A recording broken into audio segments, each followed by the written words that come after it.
Assalamualaikum warahmatullahi wabarakatuh. Salam sejahtera bagi kita semua. Sudah ada Bapak Asep Yendi, SPD. Ya, beliau nanti akan melanjutkan pembahasan kita, yaitu jalannya Perang Dunia Pertama. Perang ini banyak banget nih. Kita hanya dibahas hanya di 4 saja, bahkan kasus timur lah ya, seperti itu, plus barat seperti itu. Kita akan bahas saja di front barat ya. Di front barat ini kita nggak akan pernah bisa lepas nih dari peran Jerman ya, peran Jerman. Di front barat, bahwa di front barat ini banyak yang perang. Salah satunya invasi Jerman terhadap Belgia gitu ya. Karena Jerman pada saat itu ingin menguasai wilayah di Austria-Hungaria seperti itu. Dan kita kenal ada salah satu rencana maha dahsyat yang dilakukan oleh Jerman yang digagas oleh Alfred von Schlieffen ya, yang terkenal dengan Schlieffen Plan ya. Menurut rencana tersebut ini 7/8 dari total kekuatan Jerman ya disiapkan untuk serangan total atau habis-habisan ya, di wilayah front barat melawan Prancis. Kemudian mereka akan masuk ke wilayah Prancis nih yang datang dari arah Alsace-Lorraine. Nah, ini wilayah yang unik, Alsace-Lorraine seperti itu. Karena ini diperebutkan oleh Jerman sama Prancis seperti itu. Nah, gerakan ini menjepit setengah lingkaran nih. Nah, untuk melumpuhkan dan menghancurkan pasukan Prancis. Semuanya akan berakhir dalam 42 hari katanya gitu ya. Setelah itu Jerman akan naik kereta dan menuju ke front timur untuk menghadap Rusia. Rasa wilayahnya akan dijadikan basis oleh Jerman, wilayah Belgia ini. Maka Belgia itu langsung melakukan mobilisasi besar-besaran untuk menghadang Jerman. Nah, disinilah bakal terjadi the Battle of Ypres ya, pertempuran di Ypres. Seperti itu Pak untuk front baratnya. Kita akan lanjutkan dengan pertempuran di front yang lainnya. Front timur ya. Oke, saya akan bahas front timur nih. Nah, front timur ini antara Kekaisaran Rusia ya dengan Kekaisaran Jerman. Jadi di sini merupakan kekalahan telak bagi Kekaisaran Rusia. Ya. Kekalahan ini gara-gara apa sih? Kok Rusia bisa kalah nih? Nah, ini kekalahan ini disebabkan oleh pengiriman pesan rahasia melalui jaringan telegram, mungkin kan bahasa itu telegram, yang berhasil dipecahkan oleh Jerman ya. Dan segera Jerman itu melakukan serangan balik atau counter attack ya kepada pihak Rusia. Dan terjadi beberapa pertempuran nih, salah satunya pertempuran Tannenberg sama pertempuran di Danau Masurian. Nah, itu. Jadi kalau di front timur hanya ada 2 pertempuran ya, pertempuran Masurian sama pertempuran Tannenberg. Dan ini hanya melibatkan 2 negara saja, yakni Rusia sama Jerman. Jadi Kekaisaran Rusia melawan Kekaisaran Jerman. Seperti yang itu untuk front timur. Terima kasih Pak Asep. Sobat-sobat saudara, barusan Asep telah mengupas tuntas tentang salah satu pertempuran di front timur. Nah, seperti yang dijelaskan di latar belakang bahwa Perang Dunia Pertama itu memperebutkan suatu daerah yang namanya Balkan. Ini yang paling seru ya Pak ya. Oke, silakan Mas Asep kupas tuntas tentang Perang Balkan ini. Ya, Balkan ini merupakan wilayah ya milik Kerajaan Austria-Hungaria pada saat itu. Dan semua negara punya andil. Rusia juga punya andil di sini. Kekaisaran dan Kaisar Khilafahan Turki Utsmani atau Turki Ottoman juga punya andil di sini karena ada beberapa wilayah-wilayah Turki ini jajahannya itu ada di Balkan, salah satunya Yunani gitu ya. Nah, terus Bulgaria pada saat pertempuran Balkan ini antara Kekaisaran Austria-Hungaria melawan Serbia. Terus gimana sih? Ya akhirnya Serbia meminta bantuan ke kakaknya. Siapa itu kakaknya? Sesama bangsa Slav ya. Siapa? Rusia. Lihat sahabatnya diserang gitu Austria-Hungaria oleh 2 negara yang Rusia dan Serbia. Jerman pun nggak enak nih. Kok kenapa sahabat saya diserang 2 negara? Tapi saya diam aja gitu. Akhirnya Jerman pun memobilisasi pasukannya ke wilayah Balkan, membantu Austria-Hungaria untuk menyerang Serbia dan Rusia di sana. Nah, dan kalau di list perang-perangnya nih, pertempuran di front Balkan ini pertama ini pertempuran Cher ya. pertempuran Cer antara Austria-Hungaria dan Serbia, kemudian pengapungan Przemysl, ya ini yang mengusir pasukan Rusia gitu ya, antara Austria-Hungaria dan Rusia. Kemudian pertempuran Lodz, ini pertempuran antara Jerman dan Rusia gitu ya. Dan terakhir nih pertempuran Front Barat, ini antara kerajaan Austria-Hungaria dengan Serbia. Jadi intinya hanya 4 negara saja di sini, Austria-Hungaria dengan Jerman dan Rusia. Austria-Hungaria dengan Jerman melawan Rusia dengan Serbia. Mungkin seperti itu Pak untuk pertempuran Balkannya, seperti itu. Ya, terima kasih Pak Sat yang telah membahas tuntas ya secara rinci bagaimana pertempuran di front Balkan. Ya, ada 2 pertanyaan Pak Sat yang masuk ke ya. Yang pertama, Pak, apa yang dimaksud dengan perang parit? Nah, perang parit ini unik banget gitu, karena di tiap front pertahanan, misalnya ini kebanyakan di front barat nih, di front timur juga banyak sih, tapi lebih banyak di front barat antara Jerman melawan Prancis nih, plus Belgia. Di sini mereka mendirikan membangun parit gitu, sepanjang jalur wilayah perbatasan mereka gitu.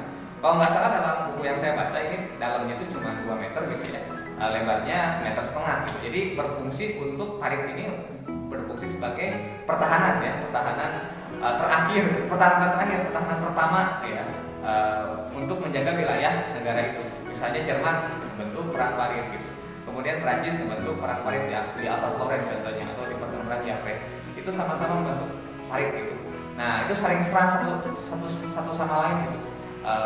Kalau dalam istilahnya mah menyerangnya itu lihat dulu lawan kayak gimana, kalau ketika lengah serang gitu.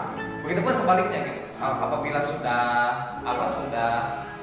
peluru-peluru atau mortar meriamnya sudah habis, baru saling berhadapan-hadapan gitu dengan bayonetnya gitu, senjata yang bayonet saling tusuk-menusuk seperti itu. Dan uniknya apabila paritnya itu sudah tidak digunakan, ditinggalkan gitu. Kemudian perang lagi, misalnya Jerman menghancurkan wilayah Ypres atau Alsace-Lorraine, nanti di wilayah itu Jerman bikin lagi parit untuk pertahanan gitu. Jadi perang parit ini perang untuk bertahan sih sebetulnya. Mungkin seperti itu Pak yang maksud perang parit. Ya, terima kasih. Itulah sobat saudara ya tentang perang parit yang berlangsung pada Perang Dunia Pertama. Ini pertanyaan yang kedua, Pak, senjata apa yang digunakan dalam Perang Dunia Pertama? Karena ada foto-foto tentara pakai masker. Wah, ini keren banget ini pertanyaannya. Nah ini kita harus dibahas dulu nih, karena kenapa sih Perang Dunia Pertama kok identik dengan ada yang fotonya itu pakai masker gitu, tentara-tentara pakai masker. Nah kita lihat dulu di latar belakang sebelumnya. Sebelum dari Perang Dunia Pertama kan Jerman ini merupakan negara industri ya, yang siap menyaingi Inggris gitu. Nah kalau dilihat teknologi persenjataannya sih di Perang Dunia Pertama yang paling canggih itu siapa sih?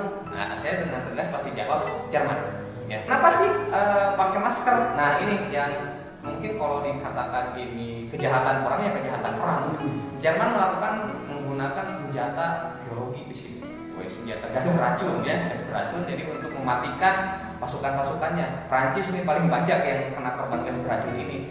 Jadi ya udah keisap, ya udah tewas gitu seketika. Jadi udah buta gitu, jadi ngerusak manusia lah, udah buta. Kemudian kalau berhirup udahlah itu tinggal beberapa menit atau detik mungkin ya tewas gitu, dimana tewasnya juga cacat gitu, dimana hidupnya juga cacat gitu, kita bisa lihat atau apa. Nah ini Jerman menggunakan gas beracun ini. Jadi pertanyaan yang saya baca lagi pasti bahwa Jerman juga sudah menggunakan kendaraan tempur tank. Mulai ya Jerman. Jadi awalnya kan apa namanya, cuma ketika ditembak suaranya tank, berarti terkenal tank gitu. Ya sebenarnya. Karena Jerman hanya 2 negara gitu ya yang pertama kali memperkenalkan kendaraan lapis baja gitu ya. Kata Bapak barusan ketika tertembak tank gitu ya, benar tank. Iya. Keren banget. Itu. Jadi hanya 2 negara, Jerman sama Prancis, yang pertama kali mengenalkan senjata kendaraan ya, lapis baja di sini. Dan Jerman dan Inggris juga, Prancis juga, dan beberapa negara di Perang Dunia Pertama ini sudah mengenalkan jenis kendaraan baru nih, yakni pesawat terbang. Ya. Tapi pesawat terbangnya masih bentuk capung, masih sangat sederhana. Dan saya hanya akan mengeluarkan satu tokoh yang terkenal nih, yang bahkan ditakuti oleh Inggris sama Prancis, yakni pilot yang berasal dari Jerman. Kalau nggak salah namanya julukannya Red Baron ya, Paul van Richthofen kalau nama aslinya seperti itu. Jadi umurnya masih 20 tahunan tapi bisa menembak beberapa pesawat milik Inggris dan Prancis. Sobat-sobat saudara, sebelum itu Pak Sat, ini ada pertanyaan terakhir nih dari yang masuk ke saya. Pak, ini kapan mulai terlibatnya Amerika Serikat dalam Perang Dunia Pertama ini? Ini yang perlu dibahas nih.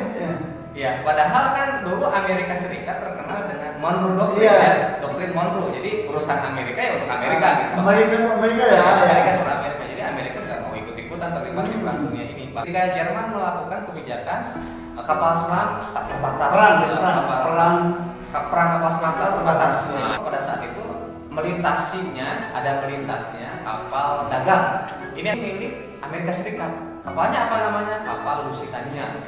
Ketika melewati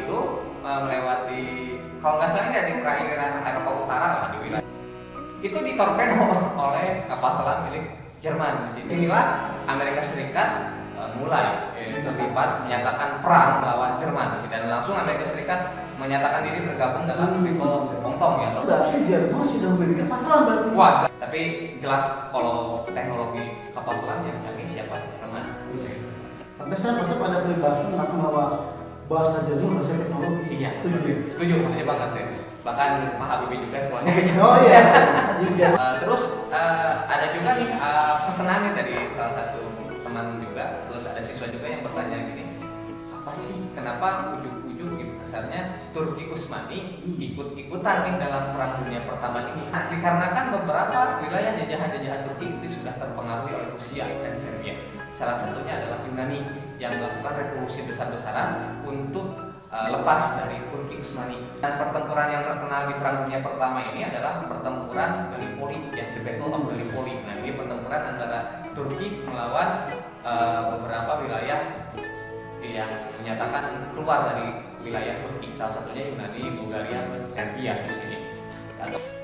Ternyata sobat-sobat, itulah pembahasan tentang jalannya Perang Dunia Pertama yang terjadi di berbagai front pertempuran. Yang pertama tadi front barat maksudnya, kemudian front timur, front barat, dan ada istilah Jerman menyatakan perang kapal selam tak terbatas yang nanti melibatkan Amerika Serikat.